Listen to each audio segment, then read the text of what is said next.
All right, let's jump into some of that insider knowledge. Give me a quick overview of how college admissions works.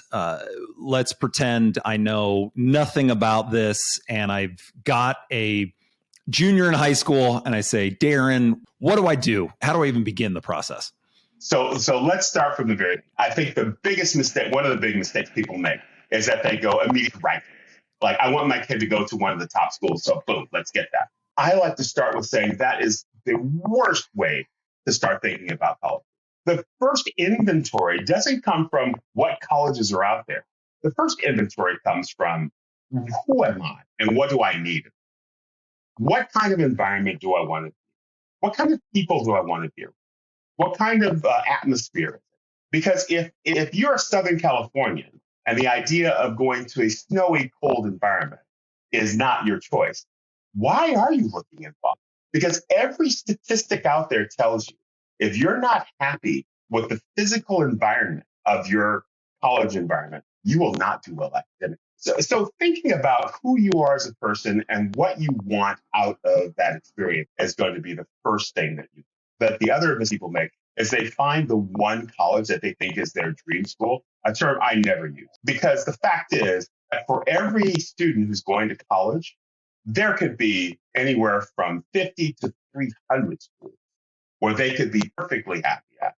And we see this all the time on the college counseling side when a student comes to us and says, oh, Mr. Finks, I have to go to blah, blah, blah. I have to go to blah, blah, blah. And they don't go to blah, blah, blah. But then they go somewhere else. 9 times out of 10, they say, this is the best situation for me. I'm really glad I didn't get into blah, blah, blah, because I would have never found this. And so, and that's not an accident. I mean, most of us go, oh, well, that's great. But we know that this happens because it happens in it. Because there are many fits for you, not just one. So the good thing about once you get to that place of understanding what you're looking for as a student and as a family is to move into which colleges fit that and how many of those can we apply to make sure that we get to any of the schools on our list of 8, 10, however many schools we've applied to, that any of them would be happy. And that's the goal. And that speaks to the value that a really talented college counselor can bring to this process simply by being aware of the breadth of schools that are out there. I mean, we've got 2,000 plus 4-year colleges across the country. That's pretty tough to, if you're just a parent coming into this or just a student coming into this, to have an idea of what they're all like. And I think somebody like you can really add a lot of useful information to that process and saying, hey, have you considered X, Y, and Z schools? One of the reasons people hire people like me is because everyone has their expertise. If you work in the marketing world, you know that. If you work in the tech world, you know that. I know college, and that's what I know. And I'm an expert in that area. And if you want someone to guide you, then you need to hire an expert. Let's jump into the components of the application. Sure. Basically, we've got grades, we've got scores, we've got letters of recommendation, we've got the essays, the resume of activities. How do all these come into play? How do they work together? Which ones are important? Which ones aren't? I think they're all important, but let's talk about that a little bit. They are all important. Let's start there. But some are more important than others for sure. And I will tell you that there is a national survey that is done by the National Association of College Admission Counseling every year. And they do it every single year. And the answer is always the same.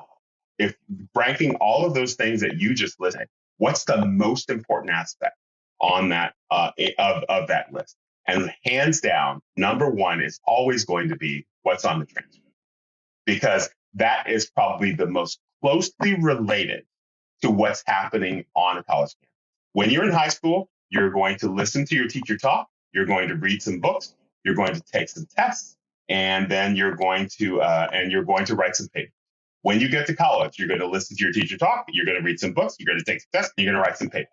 So if you're doing that already, that's the best way to predict that you can do it again when you get to college. Now, given that, there are other ancillary aspects around this that matter as well, because the next thing that tends to come into play for those schools that require testing is the test.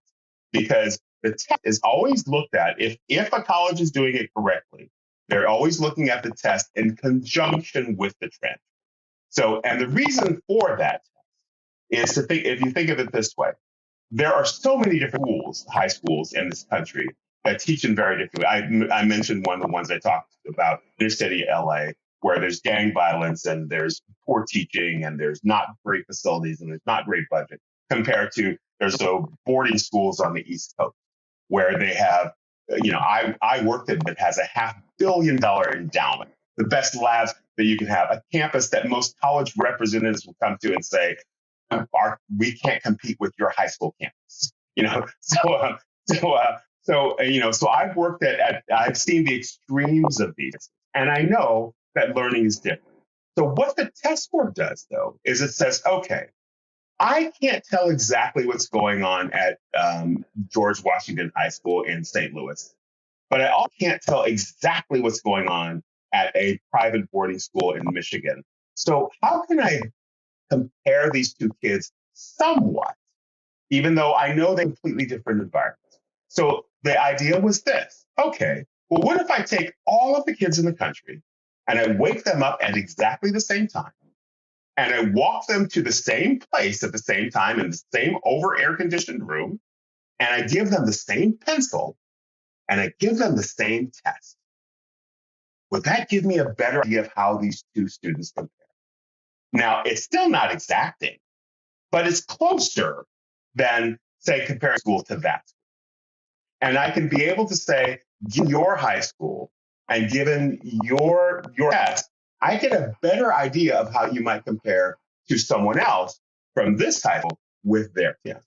Yeah, I mean, it's that common yardstick, as we know, but I think it always bears repeating. Doesn't tell us a lot of value about a particular kid and who they are and who they're going to become, but it's one other metric that is the same across the board for all these different students when we're trying to decide at a given school who's going to get in, who isn't. Right. I've been to the Cranbrook schools. It's nicer than most college campuses.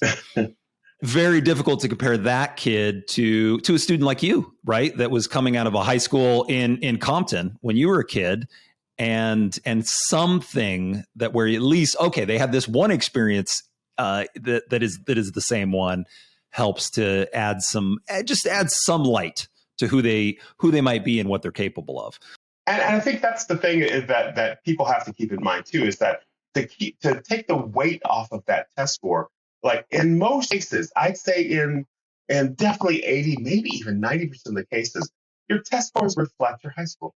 It just is. This is not necessarily to be new information or shocking information to a dean of admission. If you go to a high school that has world-class facilities and you're doing great work there, I'm assuming you're going to do great work on the SAT. If you're going to a school that doesn't have the resources, then I'm going to look at that test differently, because it's not that you can't do work or that you don't have what it takes, just that you haven't been given the opportunity. So that's why a kid from city Los Angeles might get into Harvey Mudd with an 1100 test score, where a kid from Cranbrook with an 1100 test score, who's been given all the advantages of this amazing education and still has not performed on the grades and or testing, wouldn't get the opportunity because there was more for you to do and you did not were able to do it. This kid's doing everything they can with what little they're given.